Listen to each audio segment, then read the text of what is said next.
ಜೀವನ ರಾಗವೇ ಅನವರತ ಸಂಗೀತ ಸಂಗೀತ.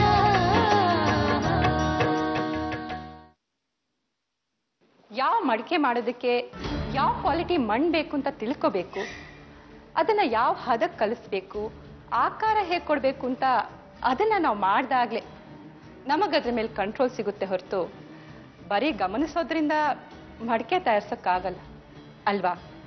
ನಿಜ, ನೀವು ಹೇಳ್ತಾ ಇರೋದು ಸರಿ.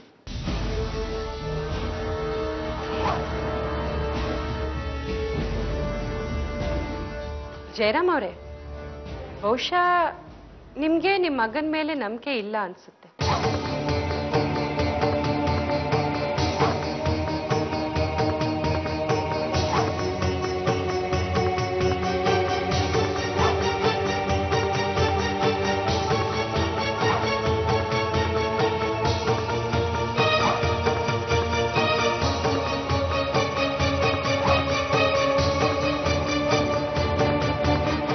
ಅದಕ್ಕೆ ಹೆದರ್ಕೊಂಡು ನೀವು ಸಂತೋಷ್ಗೆ ಯಾವ ಜವಾಬ್ದಾರಿಗಳನ್ನು ಕೊಡ್ತಿಲ್ಲ.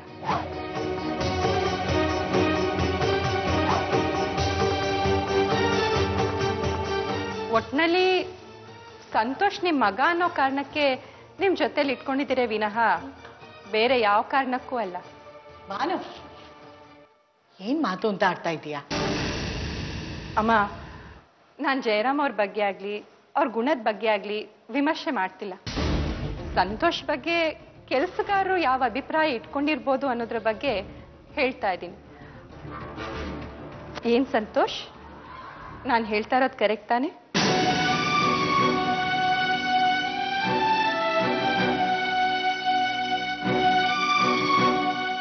ಭಾನು ಅವರೇ, ನೀವು ತಪ್ಪು ತಿಳ್ಕೊಂಡಿದ್ದೀರಾ. ನನಗೆ ಸಂತೋಷನ ಶಕ್ತಿ ಸಾಮರ್ಥ್ಯದ ಬಗ್ಗೆ ನಂಬಿಕೆ ಇದೆ. ಅವನ ಯೋಗ್ಯತೆ ಏನು ಅಂತ ನನಗೆ ಚೆನ್ನಾಗಿ ಗೊತ್ತು.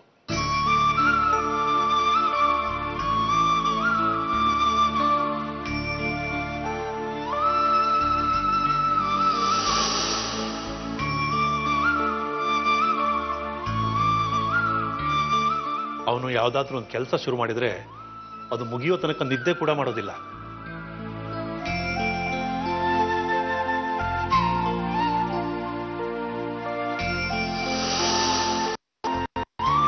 ಒಂದ್ಸಲ ಇವನು ಚಿಕ್ಕವನಿದ್ದವಾಗ ಏನಾಯ್ತು ಅಂದ್ರೆ, ಇವನ್ ಸ್ಕೂಲಲ್ಲಿ ಡ್ರಾಯಿಂಗ್ ಕಾಂಪಿಟಿಷನ್ ಇಟ್ಟಿದ್ರು. ಇವನಿಗೋ ಡ್ರಾಯಿಂಗ್ ಅಂದ್ರೆ ಅಲರ್ಜಿ, ಅದಕ್ಕೆ ಅದರಲ್ಲಿ ಭಾಗವಹಿಸ್ತಾನೆ ಇರಲಿಲ್ಲ. ಆದ್ರೆ ಇವನ್ ಜೊತೆಗಿರೋ ಸ್ನೇಹಿತರು, ನಿನಗೆ ಡ್ರಾಯಿಂಗ್ ಬರೆಯೋದಕ್ಕೆ ಬರೋದಿಲ್ಲ, ಆ ಯೋಗ್ಯತೆನೇ ಇಲ್ಲ ಅಂತ ಕೆಣಕರು. ಇವನು ಅದನ್ನೇ ಒಂದು ದೊಡ್ಡ ಸವಾಲಾಗಿ ಸ್ವೀಕರಿಸ್ಬಿಟ್ಟ. ಸಿಕ್ಕ ಸಿಕ್ಕ ಚಿತ್ರಗಳನ್ನೆಲ್ಲ ಬರಿತಾ ಹೋದ. ಮೊದಲು ಆ ಗೆರೆಗಳ ಮೇಲೆ ಅವನಿಗೆ ಹಿಡಿತಾನೆ ಸಿಗ್ತಾ ಇರಲಿಲ್ಲ. ಇವನು ಪಡ್ತಾ ಇರೋ ಕಷ್ಟ ನೋಡಿ ಇವನ್ ತಾಯಿ ಬರದೇ ಇದ್ರೆ ಬಿಟ್ಬಿಡೋ, ಬಾರೋ ಮಲ್ಕೊಳ್ಳೋ ಅಂತ ಬಲವಂತವಾಗಿ ಮಲಗಿಸೋರು. ಆದ್ರೆ ಇವನು ನಿದ್ದೆ ಮಾಡ್ತಿರ್ಲಿಲ್ಲ. ನಿದ್ದೆ ಬರೋ ಥರ ನಾಟಕ ಆಡಿ ಅಮ್ಮ ಆ ಕಡೆ ಹೋದ ತಕ್ಷಣ ಮತ್ತೆ ಡ್ರಾಯಿಂಗ್ ಬುಕ್ ತಗೊಂಡು ಬರೆಯೋದಕ್ಕೆ ಶುರು ಮಾಡೋದು. ಹಾಗೆ ಅದರಲ್ಲಿರೋ ಪ್ರತಿಯೊಂದು ಪಟ್ಟನ್ನ ಸೂಕ್ಷ್ಮತೆಯನ್ನು ಕಲಿತಾ ಹೋದ. ಆಮೇಲೆ ಆ ಚಿತ್ರಕಲೆ ಮೇಲೆ ಒಂದು ದೊಡ್ಡ ಹಿಡಿತನೇ ಸಾಧಿಸ್ಬಿಟ್ಟ. ಇದನ್ನೆಲ್ಲ ಮಾಡೋದಕ್ಕೆ ಅವನು ತಗೊಂಡ ಸಮಯ ಕೇವಲ 7 ರಾತ್ರಿಗಳು.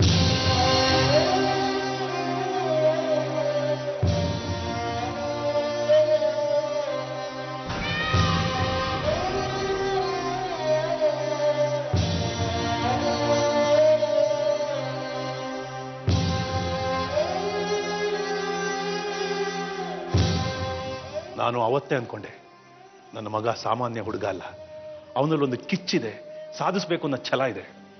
ಒಂದಲ್ಲ ಒಂದು ದಿವಸ ನನ್ನನ್ನೇ ಮೀರಿಸೋ ಮಟ್ಟಕ್ಕೆ ಸಾಧನೆ ಮಾಡ್ತಾನೆ ಅಂತ.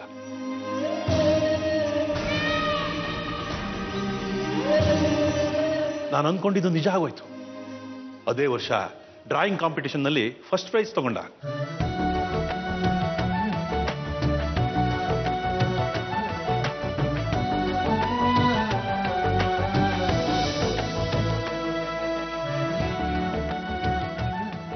ನನಗೆ ನನ್ನ ಮಗನ ಬಗ್ಗೆ ಬಹಳ ಹೆಮ್ಮೆ ಇದೆ.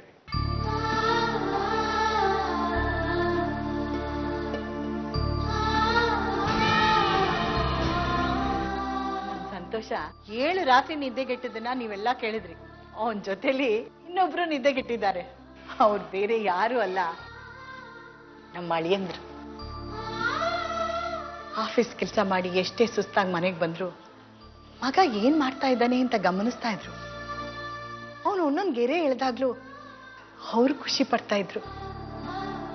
ಅವನ್ ಚಿತ್ರಕಲೆ ಬರೆದಾಗ ಎಷ್ಟು ಸಂತೋಷ ಪಟ್ರು ಅಂದ್ರೆ, ನೀನು ಸ್ಪರ್ಧೆಲಿ ಪ್ರೈಸ್ ತಗೊಂಡು ಬಂದಾಗ ತಾವೇ ಗೆದ್ದಷ್ಟು ಸಂತೋಷ ಪಡ್ತಾ ಇದ್ರು.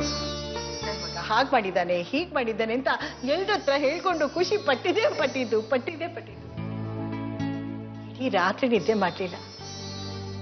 ಆ ಸಂಭ್ರಮಕ್ಕೆ ಸಾಕ್ಷಿಯಾಗಿ ನಾನು ಒಬ್ಳಿದ್ದೀನಿ. ಡ್ಯಾಡಿ,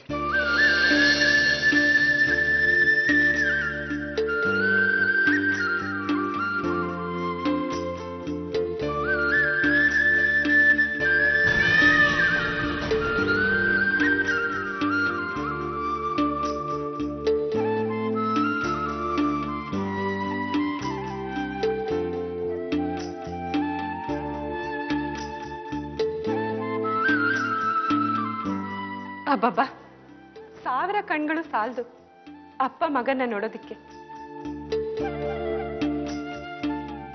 ಜಯರಾಮ್ ಅವರೇ, ಇಷ್ಟೊಂದು ಪ್ರೀತಿ ಇದ್ರು ನೀವ್ಯಾಕೆ ಸಂತೋಷ್ಗೆ ಯಾವ ಜವಾಬ್ದಾರಿನೂ ಕೊಟ್ಟಿಲ್ಲ? ಇಷ್ಟು ಬೇಗ ಅವನು ದುಡಿಯೋ ಯಂತ್ರ ಆಗಬಾರ್ದು ಅನ್ನೋ ಕಾರಣಕ್ಕೆ. ಪಾಪ ಇನ್ನು ಚಿಕ್ಕ ಹುಡುಗ, ಲೈಫನ್ನು ಎಂಜಾಯ್ ಮಾಡಲಿ ಅನ್ನೋ ಕಾರಣಕ್ಕೋಸ್ಕರ ಅವನನ್ನು ಮುಂದೆ ಬಿಡ್ಲಿಲ್ಲೇ ಹೊರತು ಬೇರೆ ಯಾವ ಕಾರಣಕ್ಕೂ ಅಲ್ಲ. ಅದನ್ನೇ ನಾನ್ ತಪ್ಪು ಅಂತ ಹೇಳ್ತಿರೋದು.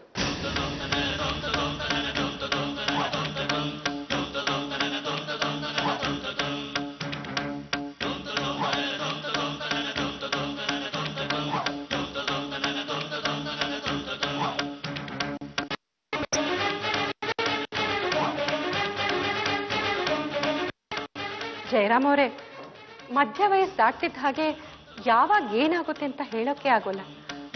ನಿದ್ದೆ ಮಾಡ್ತಿದ್ದ ಹಾಗೆ ಹಾರ್ಟ್ ಅಟ್ಯಾಕ್ ಆಗಿ ತೀರ್ಕೋಬಹುದು. ಇಲ್ದಿದ್ರೆ ಆಕ್ಸಿಡೆಂಟ್ಗೆ ಬಲಿಯಾಗ್ಬೋದು. ಇಲ್ಲಾಂದ್ರೆ ಯಾವುದೋ ಅವಘಡಗಳು ಸಂಭವಿಸ್ಬೋದು.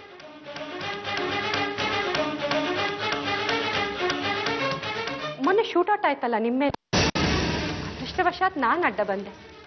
ಇಲ್ದಿದ್ರೆ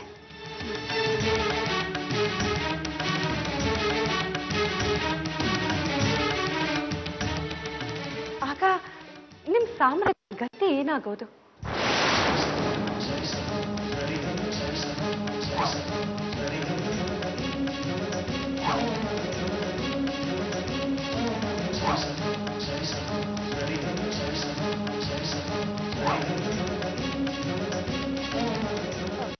ಹಾ, ಆ ಥರ ಆಪತ್ತುಗಳು ನಿಮಗಾಗಬೇಕು ಅಂತ ನಾವ್ಯಾರೂ ಬಯಸೋದಿಲ್ಲ.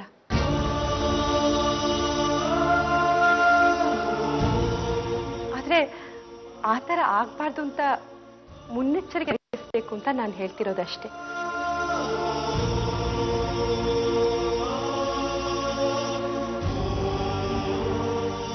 ನನಗೆ ಬೇಕಾಗಿರೋದಿಷ್ಟೇ, ಜಯರಾಮ್ ಅವ್ರು ಕಟ್ಟಿರೋ ಸಾಮ್ರಾಜ್ಯ ಯಾವುದೇ ಕಾರಣಕ್ಕೂ ಅಲುಗಾಡ್ಬಾರ್ದು. ಅವ್ರಿದ್ದಾಗ್ಲೂ ಅಷ್ಟೇ, ಇಲ್ದಿದ್ದಾಗ್ಲೂ ಅಷ್ಟೇ.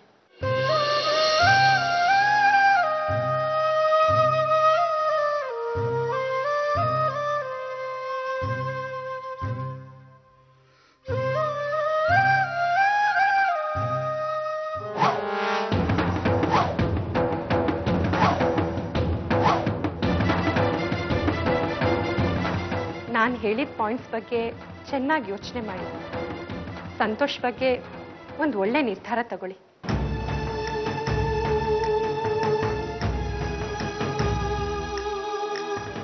ನೋಡಿ, ನಾನು ಮಾತಾಡಿದ್ರಲ್ಲಿ ಏನಾದರೂ ತಪ್ಪಿದ್ರೆ ದಯವಿಟ್ಟು ಎಲ್ಲರೂ ನನಗೆ ಕ್ಷಮಿಸ್ಬಿಡಿ. ಚೇಚೆ, ಹಾಗೆ ಕಂದ್ಕೋತೀರಾ? ನೀವು ನಮ್ಮ ಜೊತೆ ಇರೋದೇ ಒಂದು ದೊಡ್ಡ ಭಾಗ್ಯ ಅಂತ ತಿಳ್ಕೊಂಡಿದ್ದೀವಿ ನಾವೆಲ್ಲ.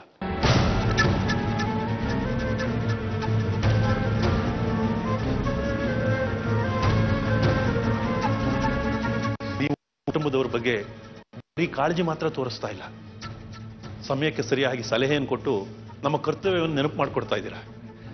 ನಾನು ನಿಮ್ಗೆ ಥ್ಯಾಂಕ್ಸ್ ಹೇಳಬೇಕು. ಇದು ತುಂಬಾ ದೊಡ್ಡ ಮಾತು. ಅದು ನಿಜ.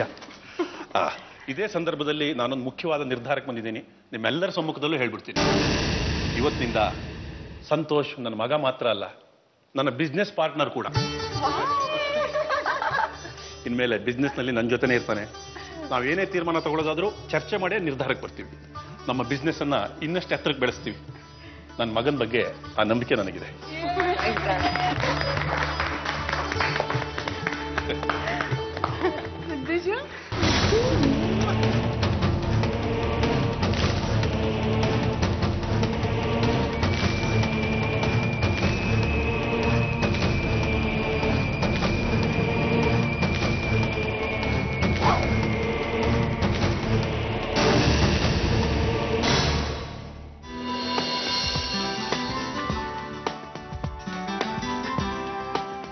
ಸಂತೋಷ್, ಎಲ್ಲಿ ಕರ್ಕೊಂಡು ಹೋಗ್ತಿದ್ದೀರಾ ಹೇಳಿ? ಸೀತು, ಇದನ್ನು ಸೇರಿಸಿ ಇದು 26ನೇ ಸಲ ನೀನು ಈ ಪ್ರಶ್ನೆನ ಕೇಳ್ತಾ ಇರೋದು. ಮತ್ತೆ ನಾನು ಆಗ್ಲಿಂದ ಕೇಳ್ತಾನೆ ಇದ್ದೀನಿ, ನೀವ್ ಹೇಳ್ತಾನೆ ಇಲ್ವಲ್ಲ. ಬಂದ್ರಿ ಸೀತು, ಬೇಗ ರೆಡಿ ಆಗು, ಹೊರಗಡೆ ಕರ್ಕೊಂಡು ಹೋಗ್ತೀನಿ ಅಂದ್ರಿ. ನಾನು ಎಲ್ಲಿಗೆ ಅಂದೆ, ನೀವೇನ್ ಹೇಳಿದ್ರಿ? ಫಸ್ಟ್ ರೆಡಿ ಆಗು, ಆಮೇಲೆ ಕರ್ಕೊಂಡು ಹೋಗ್ತೀನಿ ಅಂದ್ರಿ. ಈಗ ರೆಡಿ ಆಗ್ತಿದ್ದೀನಲ್ಲ. ಸೀತು, ನಾನು ನಿಂಗೇನು ಹೇಳಿದ್ದೆ? ರೆಡಿ ಆಗು ಅಂತ ಹೇಳಿದ್ದೆ. ಆದ್ರೆ ನೀನು ಇನ್ನೂ ರೆಡಿನೇ ಆಗಿಲ್ಲ. ಸರಿ, ಹಾಗಿದ್ರೆ ಈಗ ನಾನು ರೆಡಿ. ಹೋಗೋಣ? ವಾವ್ ಸೀತು, ನೀನ್ ಎಷ್ಟು ಬ್ಯೂಟಿಫುಲ್ ಆಗಿ ಕಾಣಿಸ್ತಿದ್ಯಾ ಗೊತ್ತಾ? ನನ್ನ ದೃಷ್ಟಿನೇ ತಾಗೋ ತರ ಇದೆ. ಅಂದ್ರೆ ಏನ್ ನಿನ್ ಮಾತಿನ ಅರ್ಥ? ಅಂದ್ರೆ ಇವತ್ತು ನೀನು ತುಂಬಾ ಬ್ಯೂಟಿಫುಲ್ ಆಗಿ ಕಾಣಿಸ್ತಾ ಇದೀಯ.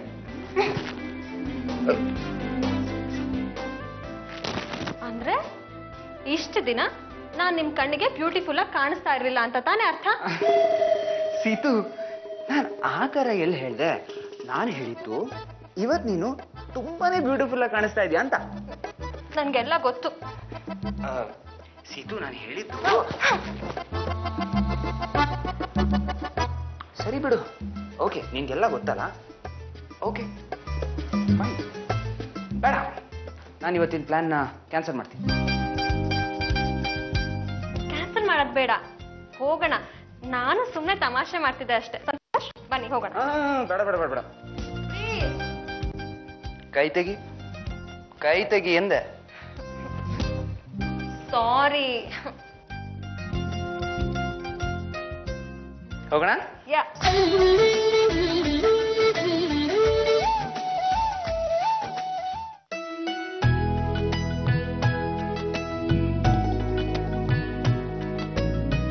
ಅಲ್ಲಿಂದ್ರೆ ಜ್ಯೂಸ್ ಕೇಳಿದ್ರಲ್ಲ? ಓಹ್, ಮರ್ತಾ ಬಿಟ್ಟಿದ್ದೆ. ನಿಮ್ಗೆ ಆಫೀಸಿಗೆ ಲೇಟ್ ಆಗ್ಲಿಲ್ಲ ಅಂದ್ರೆ ಸ್ವಲ್ಪ ಮಾತಾಡ್ಬೋದಾ? ಏನಂತ ಹೀಗೆ ಕೇಳ್ತಾ ಇದ್ದೀರಾ? ಮಾತಾಡಿ, ಕೂತ್ಕೊಳ್ಳಿ ಕೂತ್ಕೊಳ್ಳಿ. ಅಲ್ಲಿಂದ್ರೆ ನೀವು ಮನೇನ ಗಮನಿಸಿದ್ದೀರಾ? ಮನೆಗೆ ಏನಾಗಿದೆ ಅಂತೆ? ಚೆನ್ನಾಗೇ ಇದೆಯಲ್ಲ. ಯಾಕೆ, ಏನಾದ್ರು ಡ್ಯಾಮೇಜಸ್ ಆಗಿದೆಯಾ? ಅಳಿಯಂದ್ರೆ ನೀವು ವೃತ್ತಿಯಲ್ಲಿ ಬಿಲ್ಡರ್. ಗೋಡೆ ಅಂದ ಕೂಡಲೇ ಅದಕ್ಕೆ ಹಾಕಿರೋ ಕಲ್ಲು, ಸಿಮೆಂಟು, ಪ್ಲಾಸ್ಟರು, ಪೇಂಟಿಂಗು ಇದೇ ಜ್ಞಾಪಕಕ್ಕೆ ಬರೋದು. ಆದ್ರೆ ನಾವು ಹೆಂಗಸರು ಹಾಗಲ್ಲ. ಗೋಡೆಗಳಿಗಿಂತ ಮುಖ್ಯವಾಗಿ ಮನುಷ್ಯ ಸಂಬಂಧಗಳ ಕಡೆ ನೋಡ್ತಾ ಇರ್ತೀವಿ. ಹೀಗೆ ಒಗಟಾಗಿ ಮಾತಾಡಿದ್ರೆ ನನಗೇನು ಅರ್ಥ ಆಗ್ಬೇಕು? ಅಳಿಯಂದ್ರೆ ಮೊದಲು ನಾವು ಈ ಮನೆಯಲ್ಲಿ ಹೇಗಿರ್ತಾ ಇದ್ವಿ? ನಾವೆಲ್ಲ ಒಂದೇ ಸೂರ್ನಡಿ ಇದ್ರು ಎಲ್ಲರೂ ಬೇರೆ ಬೇರೆ ಅನ್ನೋ ಹಾಗೆ. ಅವರಾಯ್ತು, ಅವ್ರ ಕೆಲಸ ಆಯ್ತು. ನೀವು ಕೆಲ್ಸಕ್ಕೆ ಹೋಗ್ತಾ ಇದ್ರಿ, ಮನೆಗೆ ಬರ್ತಾ ಇದ್ರಿ. ನೀವಾಗ ನೀವು ಕಾಫಿ ಕೊಡ್ತಾ ಇದ್ರಿ, ನೀವಾಗ ನೀವು ಊಟ ಬಡಿಸಿ ಅಂದ್ರೆ ಬಡಿಸ್ತಾ ಇದ್ರಿ. ಯಾರೋ ಬೇರೆ ಅನ್ನೋ ಹಾಗೆ.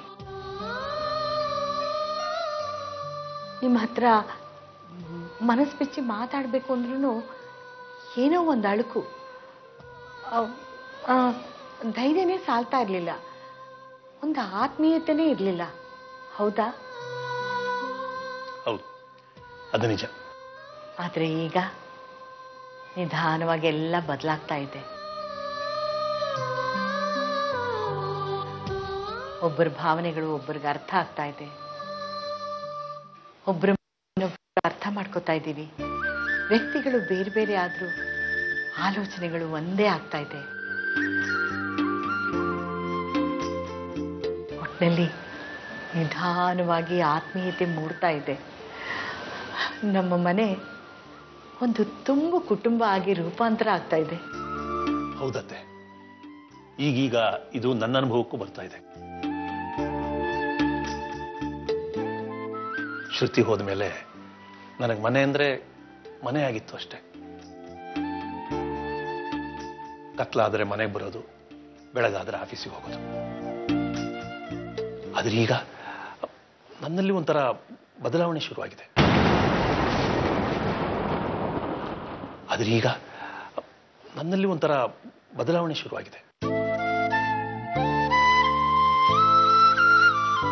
ಬೇಗ ಕೆಲಸ ಮುಗಿಸಿ ಮನೆಗೆ ಹೋಗ್ಬೇಕು, ಮನೆಯವ್ರ ಜೊತೆ ಕೂತ್ಕೊಂಡು ಮಾತಾಡಬೇಕು, ಹರಟೆ ಹೊಡಿಬೇಕು, ಬೆಳಗ್ಗೆಯಿಂದ ಪಟ್ಟ ಶ್ರಮನೆಲ್ಲ ಅವ್ರ ಜೊತೆ ಮಾತಾಡಿ ಹಗುರ ಮಾಡ್ಕೋಬೇಕು ಅಂತೆಲ್ಲ ಅನಿಸುತ್ತೆ.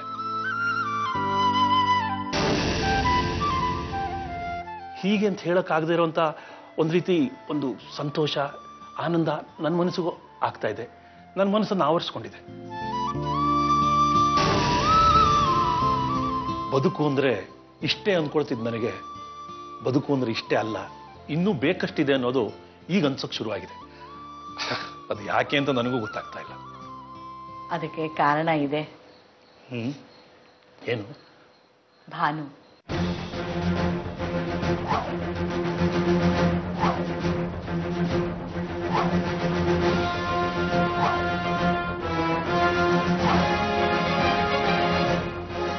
ಭಾನು ನಮ್ಮ ಮನೆಗೆ ಬಂದ್ಮೇಲೆ ತಾನೇ ಇಷ್ಟೆಲ್ಲ ಬದಲಾವಣೆಗಳು ಕಾಣ್ತಾ ಇರೋದು. ಯೋಚನೆ ಮಾಡಿ ನೋಡಿ.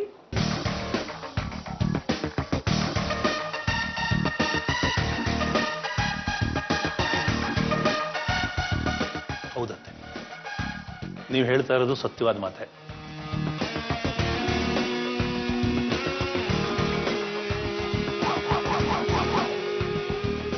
ಅಳೇಂದ್ರೆ, ಇದರಿಂದ ನಿಮ್ಗೇನು ಅರ್ಥ ಆಗುತ್ತೆ? ನನಗೇನು ಅರ್ಥ ಆಗ್ತಾ ಇಲ್ಲ, ನೀವೇ ಹೇಳ್ಬಿಡಿ. ಅಳಿಯಂದ್ರೆ, ಗಂಡಸ್ ಏನೇ ದುಡುತ್ತಂದ್ರು ಅವನನ್ನ, ಮನೇನ, ಮನೆಯವರನ್ನ ಚೆನ್ನಾಗಿ ನೋಡ್ಕೊಳ್ಳೋದು ಹೆಣ್ಣೆ. ಆ ಎಲ್ಲಾ ಲಕ್ಷಣಗಳು ಭಾನುವಿನಲ್ಲಿ ನನಗೆ ಕಾಣಿಸ್ತಾ ಇದೆ.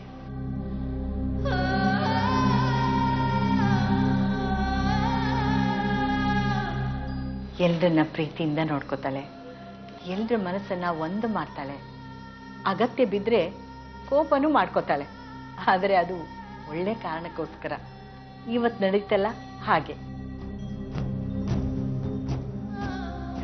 ನೀವಾಗ್ಲೇ ಹೇಳಿದ್ದು ಸೂರ್ಯನಷ್ಟೇ ಸತ್ಯವಾದ ಮಾತು. ಭಾನು ನಿಜಕ್ಕೂ ಒಬ್ಬ ಅದೃಷ್ಟ ದೇವತೆ.